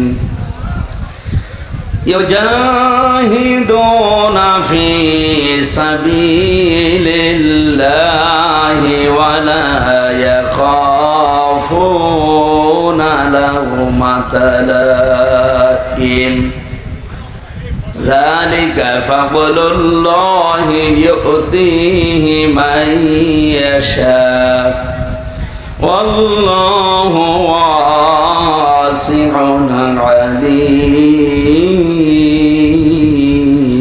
عليم اللهم صل على سيدنا مولانا محمد وعلى آل سيدنا مولانا بلغ العلا بكماله كشف الدجى بجماله حسنت جميع خصاله صلوا عليه وآله আলহামদুলিল্লাহ। এদারা দাঁড়িয়ে আছে এরা কারা গো? 14 বার করে কথা বলা তো ঠিক না। হ্যাঁ আপনি আবার কোথায় দাঁড়িয়েছেন? নামেন। একটা বারের জন্য পেছনে মানুষ খেয়াল করেন না, আবার দাঁড়িয়েছেন মানে এদেরকে সোজা করতে জন্য আমার মাথা বাঁকা হয়ে যায়। ওয়াজ করা একটা সমস্যা, প্রত্যেক জায়গায় ঝামেলা। তাড়াতাড়ি ঠিক করে বসে পড়বে তো জায়গা নিয়ে। আবার কিভাবে বসেছেন? এটা বসার সিস্টেম হইল, ওইভাবে বসে মানুষ। এটা কিছু বিছিয়ে বসেন, তাড়াতাড়ি করেন না, এখানে বসা যাবে না এভাবে।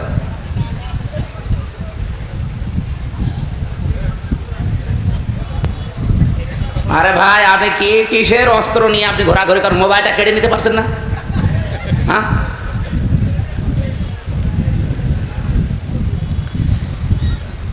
নাটোর জেলার বাগাতিপাড়া থানার অন্তর্গত, নাকি বাগাতিপুর, বাগাতিপাড়া জয়ন্তীপুর দাখিল মাদ্রাসা, বাগাতিপাড়া নাটোরের উদ্যোগে তাফসীরুল কোরআন মাহফিল। এটা 51 বছর চলছে। আমার বাবার বয়স 51 বছর একাধারে এখানে কোরআনের কথা যারা বলেছেন, যারা বলিয়েছেন, যাদের মাধ্যমে আল্লাহ সবাইকে যেন মাফ করে দেন। এটা মাদ্রাসার মাহফিল না? সম্মানিত সভাপতি আমার আরাফাতের ভাই আলহাজ আব্দুর রব চৌধুরী দামাত বারকাতুহুমুল আলিয়া, এতক্ষণ যিনি কোরআনে কারীম থেকে আলোচনা করছিলেন, নাটোরের সন্তান, ইসলামিক চিন্তাবিদ, মুফাসসিরে কোরআন বড় ভাই মাওলানা রুহুল আমিন জিহাদি। আলোচনা রেখেছেন মাওলানা আশরাফুল আলম, সহকারী মাওলানা আত্র মাদ্রাসার। যে বাড়িতে এসে বসেছিলাম আপনাদের এলাকারই সন্তান, বিশিষ্ট আলেমে দ্বীন মাওলানা মিজানুর রহমান নাটোরি, মঞ্চে বসা জনাব মোজাম্মেল হক সহ নাম না জানা অন্যান্য সম্মানিত ব্যক্তিবর্গ। আমি তো অনেকের নাম জানি না, একবারে দোয়া করছি ওয়ারাফা'না লাকা যিকরাক, আল্লাহ এদের মর্যাদা সম্মান দুনিয়া আখিরাতে যেন আরো বাড়িয়ে দেন, বলেন আমিন। এই চাটা খেয়ে ফেলে, ঠান্ডা হয়ে নষ্ট হয়ে যাবে। আর আমারে কিছু দেবেন না, কিছু না বললে কিছু দেবেন না। মঞ্চে বসা ওলামা ইকরাম, সামনে বসা মুসলমান ভাইরা, পর্দার আড়ালের সম্মানিতা মা এবং বোনেরা, প্রশাসনের ভাইরা, বিশেষ করে আপনাদের বাগাতিপাড়া থানার অফিসার ইনচার্জ আজকে এখানে এসেছেন, কি যেন মোস্তাফিজুর রহমান। প্রশাসনের যে ভাইগুলো আজকে দায়িত্ব পালন করছেন, নিজেদের বাবা মা, আত্মীয় স্বজন, ভাই বোন, সন্তানাদি সব ছেড়ে দিয়ে বাংলার বিভিন্ন প্রান্তে তারা দায়িত্বে আছে। এই অফিসারের বাড়ি কোথায়? সে চাঁপাইনবাবগঞ্জের কানসার্ট এলাকায়। আরও যারা দায়িত্বে আছে তারা বিভিন্ন জেলার, এই জেলার একজনও তো এই জেলায় দায়িত্বে দেবে না সরকার। চিন্তা করে নিজেদের সব ছেড়ে বাংলার বিভিন্ন প্রান্তে এরা দায়িত্বে আছে জনগণের জান মাল ইজ্জত আবরু হেফাজতের জন্য। নবীজি জানিয়েছেন 2টা চোখ আল্লাহ জাহান্নামে দেবে না। তার 1 নম্বরে এই প্রশাসনে যারা আছে, মানুষের সম্পদ আদি হেফাজতের জন্য যারা রাত জেগে থাকে। 2 নম্বর ওই মানুষগুলো যারা গোনার কথা স্মরণ করে রাতের বেলা কাঁদে। এখানে আমরা 2 প্রকার মানুষই আছে, ওনারা আছে রাতের বেলা গোনার কথা স্মরণ করে কাঁদা মানুষও আছে, আছে না? সুতরাং এই 2 প্রকার মানুষের ওসিলায় আজকের অনুষ্ঠান যেন আল্লাহ কবুল করে। যদিও এই সম্মানিত বাহিনী, আমি প্রশাসনে যারা চাকরি করেন এটা শুধুমাত্র চাকরি মনে করি না, এটা একটা ইবাদত, এটা বিশাল ইবাদত। কিন্তু জালেমরা এই ইবাদতটাকে কলঙ্কিত করে ফেলেছিল, বিশেষ করে 15.5 বছরে। ওরা দলীয় কর্মী হিসাবে প্রশাসনকে ব্যবহার করে এমন নিচে নামিয়েছে। এই যে নাটোরের সাবেক এসপি মারুফ সাহেব, কি যেন নাম, মারুফ না, কিছুদিন আগে এখান থেকে দিনাজপুরে গেছে।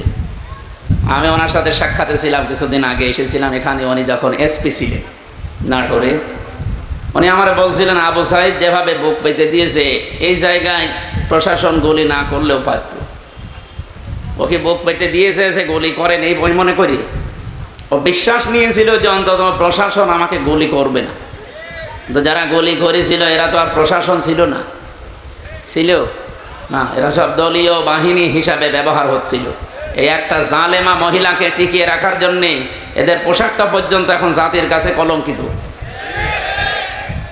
কি হয়েছে? শয়তানগুলো তো সব পালিয়েছে, মাঝখান থেকে এই সাধারণ যারা সিপাহী আছে এরা বিপদে পড়ে গেছে। আমার বাড়ির নিচতলায় কুষ্টিয়াতে ভাড়া ছিল 2 জন এসআই। ওরা গুলি করেছে কি আমি জানি না, কিন্তু এই যে 9 মাস হয়ে গেল, এ ফেরেশতারা যে কনে আছে আমিও জানি না, আল্লাহ জানে কি না। বলেন, আমি এই যে ঘরে তালা লাগানো, ভাড়া যে দেবো এই 9 মাস, তাদের মোবাইলও তো বন্ধ, খুঁজেও পায় না। অথচ তাদের বাড়ি হয়তো কোনো দূর জেলায়।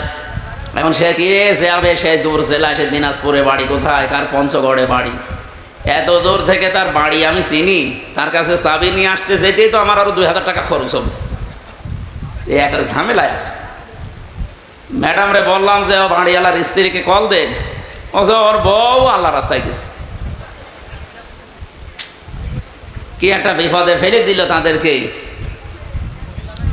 আজকে যারা প্রশাসনের দায়িত্ব নিয়ে মাহফিল শৃঙ্খলার দায়িত্বে যারা আছেন, আল্লাহ রাব্বুল আলামিন তাদের ইজ্জত আবরু এভাবে তারা হেফাজত করো জনগণের, তাদেরকে যেন আল্লাহ সর্বোচ্চ হেফাজতে রাখেন।